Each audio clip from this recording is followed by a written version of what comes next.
सुशासन, सुरक्षा और संस्कृति के नाम 8 साल तैंदवारी बांदा प्रदेश भाजपा सरकार द्वारा सेवा, सुशासन, सुरक्षा और संस्कृति के सफलतम 8 वर्ष पूर्ण किए जाने के उपलक्ष्य में तैंदवारी विधानसभा की प्रेस वार्ता के माध्यम से उपलब्धियों एवं कल्याणकारी योजनाओं की जानकारी दी गई। प्रेस वार्ता में मुख्य अतिथि के रूप में उपस्थित क्षेत्रीय विधायक एवं प्रदेश सरकार के जल शक्ति राज्य मंत्री रामकेश निषाद ने कहा कि प्रधानमंत्री नरेंद्र मोदी की प्रेरणा और 25 करोड़ प्रदेशवासियों के प्रयास से आज यह उत्तर प्रदेश भारत के श्रम शक्ति पुंज से अर्थ शक्ति पुंज बनने की ओर अग्रसर है। उत्तर प्रदेश वही है, लेकिन बीते 8 वर्षों परसेप्शन पूरी तरह से बदल चुका है। जीडीपी में उछाल और कानून व्यवस्था के राज का जिक्र करते हुए श्री निषाद ने कहा कि हर क्षेत्र में यूपी आगे बढ़ा है। उन्होंने 2017 से पहले प्रदेश में कानून व्यवस्था की बदहाली के बारे में बताते हुए कहा कि बेटी से लेकर व्यापारी तक पीड़ित रहते थे, दंगे और हिंसा होती थी, अपराधियों का बोलबाला था। पहले यहाँ पहचान का संकट था, आज किसान खुशहाल है और आमदनी बढ़ी है। ये और किस प्रकार प्रेस वार्ता का आयोजन किया था? सेवा, सुरक्षा एवं सुशासन के 8 वर्ष पूर्ण होने के अवसर पर तैंदवारी में विधानसभा स्तर की प्रेस कॉन्फ्रेंस रखी गई। इसमें आप सभी लोगों के बीच में प्रदेश एवं देश की उपलब्धियों के साथ में अपने जनपद की भी उपलब्धियों की चर्चा की गई।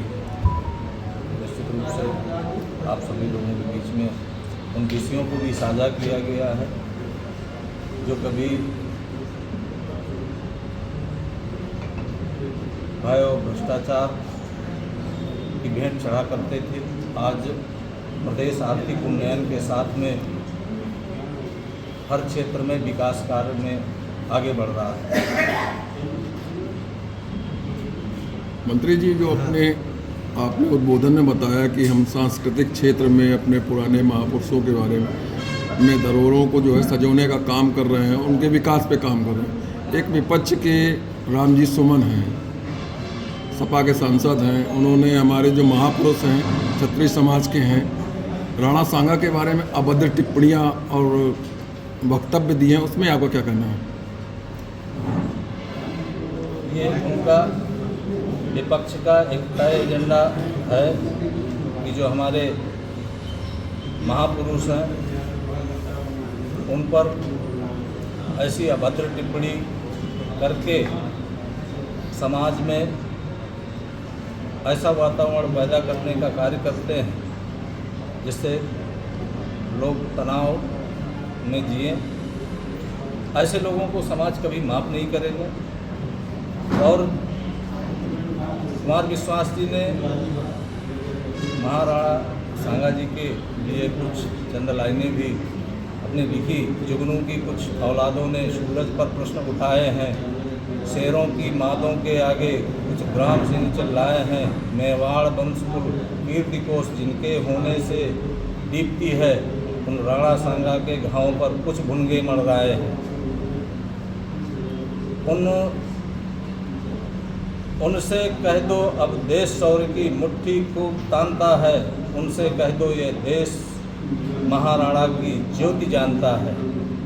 ऐसे सांगा के लिए, राणा सांगा जी के लिए और महापुरुषों पर प्रश्न उठाने वालों को समाज कभी क्षमा नहीं करेगा और समाज उनको निश्चित रूप से दंडित करेगा। करणी सेना ने जो सांसद के यहाँ हमला किया, घर में हमला किया, विपक्ष का कहना है ये भाजपा वाले ही करवा रहे हैं। ऐसे कैसे एक सांसद के यहाँ कोई घुस के तोड़फोड़ और बवाल कर सकता है? ये विपक्षियों का एक तय एजेंडा आरोपित करने का रहता है और उत्तर प्रदेश में कानून का राज है। ऐसी कोई घटना होती भी है तो उसका संज्ञान का यहाँ के प्रशासन को रहता है।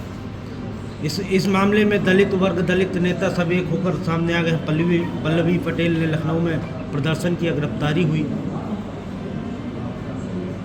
उन्होंने बताया कि जो विपक्षी नेताओं का तय एजेंडा है, उन्होंने हमारी सांस्कृतिक धरोहर और महाकुंभ के आयोजन पर भी प्रश्न उठाए थे। हमारे महापुरुषों पर भी कई बार टिप्पणी कर चुके हैं। ऐसे लोगों को प्रदेश और देश की जनता माफ़ नहीं करेगी और उन्हें इस नेतृत्व से भी बाहर करेगी जो जुबान भी खोलने लायक न रहे। प्रधानमंत्री नरेंद्र मोदी लाखों मुसलमानों, गरीब मुसलमानों को मोदी किट बांटने जा रहे हैं। इस पर हिंदू कह रहे हैं, जो अब निकल के सामने